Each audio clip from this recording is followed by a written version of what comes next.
Oxygen के जरिए इनको जिंदा रखने की हम कोशिश करेंगे, क्योंकि ब्रीदिंग में प्रॉब्लम है, सांस लेने में प्रॉब्लम है। उनके 5 बच्चों से दस्तखत करवाया गया। 5 दिन तक उस 93 साल के बुजुर्ग को उसी मशीन के जरिए डॉक्टर सांस पहुंचाते रहे। आर्टिफिशियल मसनूई सांस जो हम वेंटिलेटर मशीन के जरिए हासिल करते हैं, उसी तरह उन डॉक्टरों ने उस बूढ़े को पहुंचाया। 5 दिन जब हो गए, अब जब 5 दिन के बाद उसकी तबीयत में सुधार आ गई, डॉक्टरों ने उन्हें डिस्चार्ज किया। डिस्चार्ज के बाद उसको एक पर्ची थमा दिया। पर्ची पकड़ के बूढ़ा रिसेप्शन के आगे यानी काउंटर के आगे खड़ा आंखें फाड़ फाड़ के तमाम डॉक्टर्स को, तमाम स्टाफ को देखता रहा। बहुत देर हो गई, फिर उसकी आंखें बहने लगी, सारों कतार रोने लगा। सारे मेडिकल स्टाफ घबरा गए, ये क्या मामला है? ये बूढ़ा, इनको $5 लाख पे करने हैं, ये $5 लाख ना देने के बजाय ये आंखें फाड़ फाड़ के पहले देखा, उसके बाद अब आंसू बहा रहा है, लगता है ये नाटक करता है। उसने कहा, डॉक्टरों ने कहा कि बाबा आप रोइए मत, क्यों रो रहे हैं? मगर हर आने वाला मिनट, हर आने वाली घड़ी, हर आने वाला टाइम उस बूढ़े के लिए खतरनाक टाइम होने लगा। और चीखें बढ़ गई, पुकार बढ़ने लगी और आंसू बहने लगे। सारे डॉक्टर्स घबरा गए।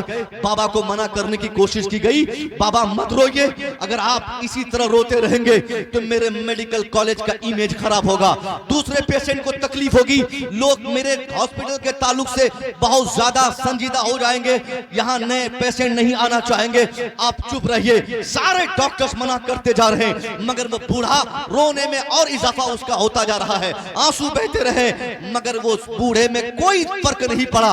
हेड ऑफ द डिपार्टमेंट आए, मेन डॉक्टर आने के बाद उसने क्या सोचा कि लगता है ये बूढ़ा नाटक कर रहा है, पैसा देना नहीं है, इसलिए ये नाटक करके रोकर यहाँ से दरगुजर होना चाहता है। उसने कहा, बाबा अगर आपको लगता है कि $5 लाख बहुत ज्यादा रकम है तो मैं आपको 50% का डिस्काउंट करता हूँ, अब आपको सिर्फ $2.5 लाख पे करने हैं, अब ये दीजिए और छुट्टी पाइए, मगर खामोश रहिए, मत रोइए, मत गिड़गिड़ाइए, इस तरह मत चिल्लाइए। उन डॉक्टरों ने मना करने की कोशिश की, मगर फिर भी रोने में कोई कमी नहीं आई।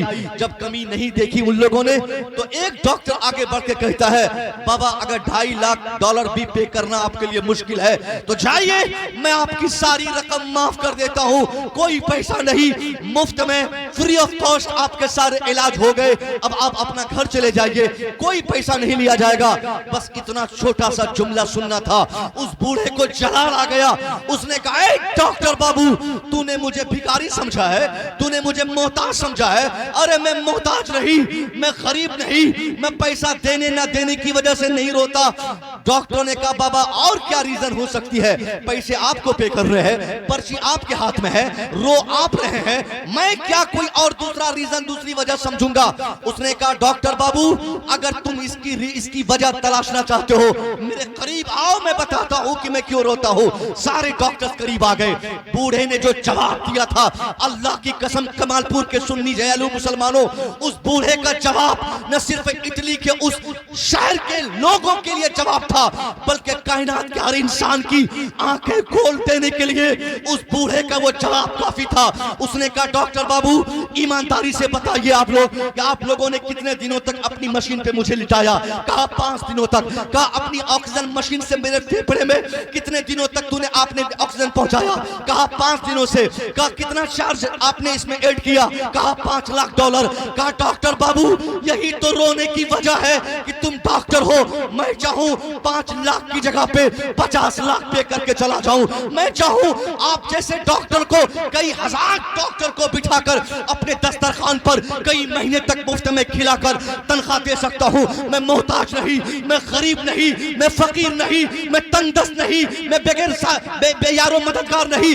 डॉक्टर बाबू अल्लाह ने इतनी ताकत, इतने पैसे, इतने बैंक बैलेंस मुझे दिए कि तेरा मेडिकल कॉलेज में खरीद सकता हूं, मगर एक डॉक्टर बाबू मेरे रोने का कारण यही है कि तेरी मशीन, तेरे डॉक्टर्स, तेरे स्टाफ, तेरी सांसों की मशीन और तेरा वो ऑक्सीजन सिलेंडर, इन सारी चीजों की मेहनत का 5 दिन का $5 लाख आपने इसमें ऐड किया।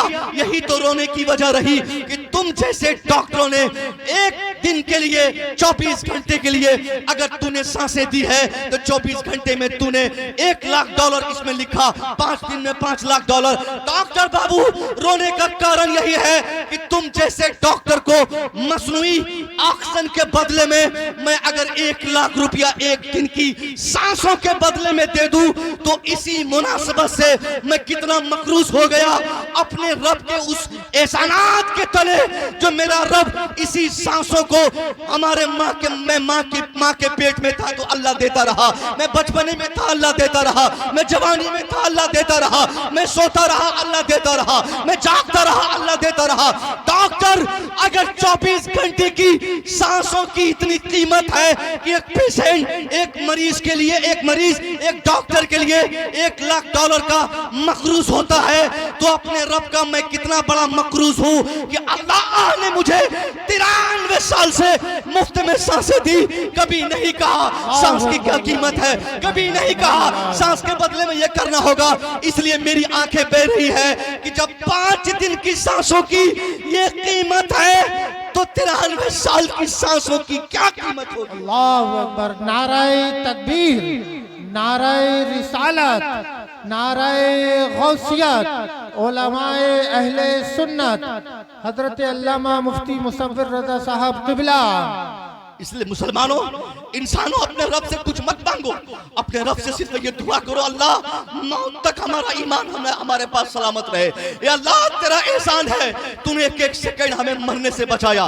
लॉकडाउन पीरियड में आपने अपने भारत में, आपने इटली में, आपने अमेरिका में, आपने चाइना में, आपने ब्रिटेन में, आपने ऑस्ट्रेलिया में, दुनिया की सारी फैसिलिटेट कंपनी, सारी फैसिलिटेट ममालिक में आपने देखा जिनको अपने मेडिकल फैसिलिटीज पे नाज है, वहां पर भी एक कब्र में 50-50 लोगों को दफनाया गया।